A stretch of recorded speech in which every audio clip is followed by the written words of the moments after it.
হার দিয়ে UEFA champions league মৌসুম শুরু করার পর প্রথমবারের মতো জয়ের দেখা পেয়েছে বার্সেলোনা। ম্যাচের শুরু থেকেই প্রতিপক্ষ ইয়ং বয়েসের উপর আধিপত্য দেখাচ্ছিল কাতালান দলটি। প্রতিপক্ষের ডিবক্সের আশেপাশেই চলল খেলা। বল দখলে আধিপত্য দেখানোর পাশাপাশি আক্রমণেও প্রতিপক্ষ ইয়ং বয়েসকে কোণঠাসা করে ফেলেছিল কাতালান দলটি।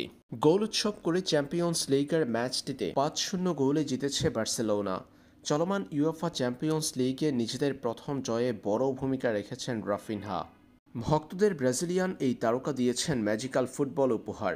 মঙ্গলবার রাতে একপেশে ম্যাচে ইয়ং বয়েসকে ৫-০ গোলে পরাজিত করেছে বার্সার হয়ে জোড়া গোল করেছেন রবার্ট লেভানদস্কি। একটা করে গোল করেছেন রাফিনহা, ইনগো মার্টিনেজ ও অন্যটি আত্মঘাতী গোল। নিজে গোল করার পাশাপাশি সতীর্থ রবার্ট লেভানদস্কির গোলে অবদান রেখেছেন রাফিনহা। সর্বমোট গোছানো ফুটবলে ব্রাজিলিয়ান সুপারস্টারের ১ গোল ১ অ্যাসিস্ট। বার্সেলোনার গোল উৎসবের শুরুটা হয় প্রথমার্ধের প্রথম ৮ মিনিটের মাথায়। ৮ম মিনিটে রবার্ট লেভানদস্কিকে দিয়ে গোল করিয়েছেন রাফিনহা। এরপর ৩৪তম মিনিটে নিজেই গোল করেছেন ব্রাজিলিয়ান ফরওয়ার্ড। এর ৩ মিনিট পর ম্যাচের ৩৭তম মিনিটে মার্টিনেজের গোল। ৩-০ ব্যবধানে এগিয়ে থেকে প্রথমার্ধ শেষ করা বার্সা দ্বিতীয়ার্ধে রবার্ট লেভানদস্কি ৫১তম মিনিটে গোলে দলের স্কোরলাইন করে ৪-০।